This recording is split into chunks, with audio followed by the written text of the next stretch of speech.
वाराणसी में हम हैं और इस समय हमारे साथ कांग्रेस के वरिष्ठ नेता आचार्य प्रमोद कृष्णन जी हैं। थोड़ी देर पहले यहाँ पर एक रोड शो में हिस्सा लेकर के आए हैं। आचार्य जी, रोड शो में प्रियंका जी भी आने वाली थी, नहीं आई, क्या हो गया? देखिए, प्रियंका गांधी जी का ना आना उसके कई कारण हैं। उनके हेलीकॉप्टर को लैंडिंग की परमिशन नहीं मिली, ऐसी चर्चा है। समय की बाध्यता भी थी, लेकिन रोड शो में प्रियंका गांधी का मैसेज लेकर के जो हज़ारों लोग शामिल हुए हैं, वो सब प्रियंका गांधी ही थे। हर कांग्रेस का कार्यकर्ता प्रियंका गांधी का झंडा लेके चल रहा था और प्रियंका गांधी के नारे लग रहे थे। और मुझे लगता है कि प्रियंका गांधी रोड शो में आए या ना आए, वो लोगों के दिलों में आ चुकी हैं। एक बात बताइए, जब इधर पूरा प्रदेश का, अब तो खैर कैंपेन भी बीत ही चुका है और ये कहा जा रहा है कि बिल्कुल टू साइडेड इलेक्शन है, तो आपको कहाँ क्या लग रहा है कि कांग्रेस पार्टी यहाँ कहाँ खड़ी है? क्या पिछला 2017 का प्रदर्शन दोहरा पाएगी? बहुत से लोग उस पर भी आशंका जता रहे हैं। देखिए, 32 सालों से हम इस प्रदेश में सत्ता में नहीं हैं। उत्तर प्रदेश की जो बर्बादी दिखाई दे रही है, इस उत्तर प्रदेश का जो विनाश हुआ है, ये इन 32 सालों में हुआ है।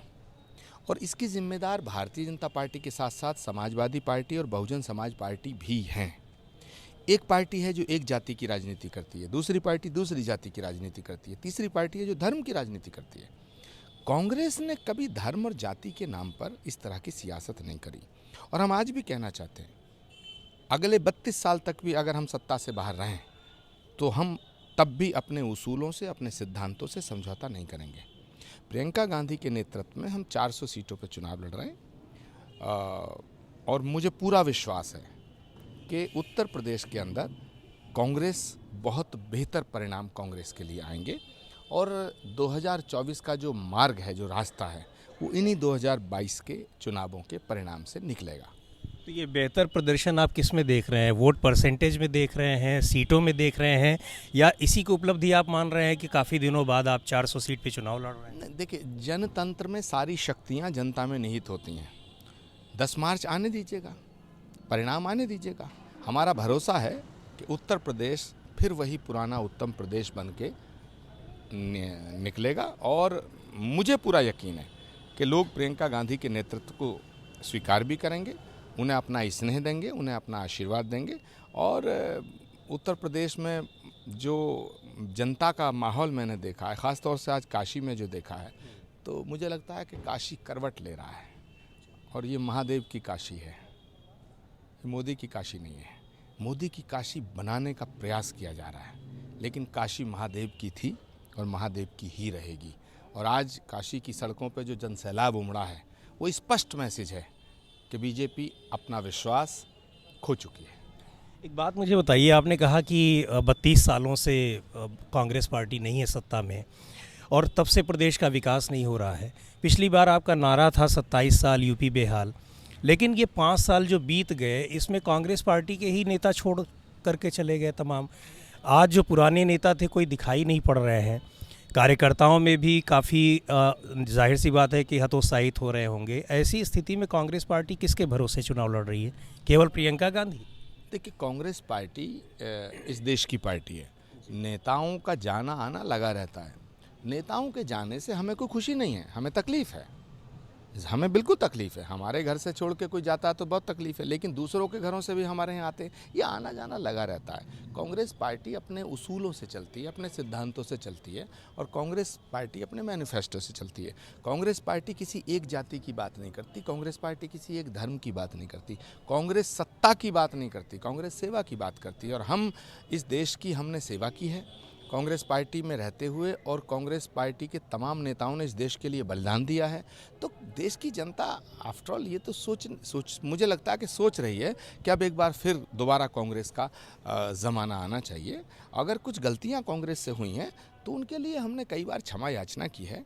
हम पुनः देश की जनता से, प्रदेश की जनता से एक बार कहना चाहते हैं कि हम भी इंसान हैं, कांग्रेस पार्टी को भी इंसान ही चलाते हैं और इंसानों से गलती हो जाती है। अगर कांग्रेस पार्टी ने कुछ गलती हुई है उससे, तो उसके लिए क्षमा प्रार्थी हैं। तो क्यों आप चाहते हैं कि कांग्रेस पार्टी को दोबारा आना चाहिए? ऐसा क्या है कि जो दूसरी पार्टियों ने शासन किया उनमें वो कमियां हैं जिनको कांग्रेस पार्टी दूर कर लेगी? देखिए, पहली बात यह है कि भारतीय जनता पार्टी ने जो वादे किए उन वादों पर वो खरी नहीं उतरी है। महंगाई का इशू है, बेरोज़गारी का इशू है, राष्ट्रीय सुरक्षा का इशू है, नेशनल इंटीग्रेशन, राष्ट्रीय एकता का इशू है। हमारा जो ताना बाना है वो सर्व धर्म संभाव का है। हमारा ताना बाना ऐसा है कि हमारा जो भारत है, भारत भूमि विश्व बंधुत्व का उद्घोष करती है। भारत से ही वसुधैव कुटुंबकम का उद्घोष हुआ। तो जो हमारी तहजीब है, हमारे जो संस्कार हैं, हमारी जो सभ्यता है, वो कहीं ना कहीं उस पर सवालिया निशान उठ रहा है। तो मुझे लगता है कि एक तो लोग वैसे दुखी हैं, महंगाई से दुखी हैं, रोज़गार से दुखी हैं, ऊपर से जो धार्मिक उन्माद फैलाया जा रहा है, तो ये तो इस देश के लिए ठीक नहीं है।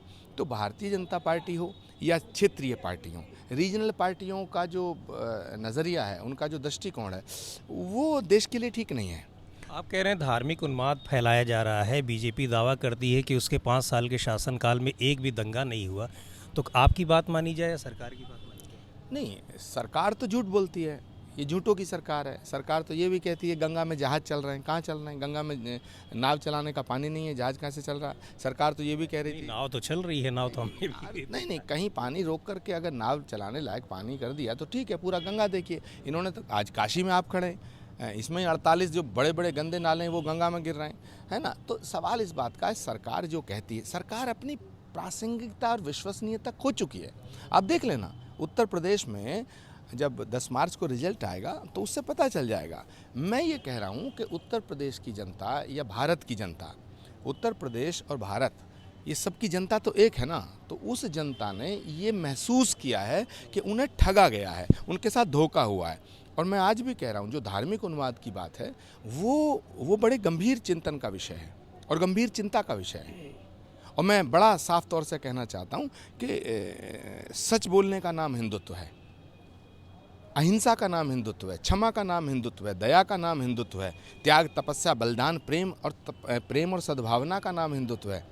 झूठ बोलने का नाम हिंदुत्व नहीं है, धोखा देने वाले का नाम हिंदुत्व नहीं है, ठगने का नाम हिंदुत्व नहीं है। भगवान राम के नाम पर अगर तुमने काम किया है तो राम के नाम पे वोट क्यों मांगते हो?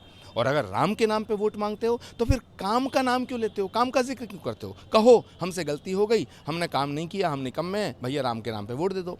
कभी आप काशी के नाम पे वोट मांगते हैं, कभी भगवान श्री राम के नाम पे वोट मांगते हैं, अयोध्या के नाम पे वोट मांगते हैं, कभी आप कुछ कहते हैं, कभी कुछ कहते हैं, आप टिकते नहीं हैं।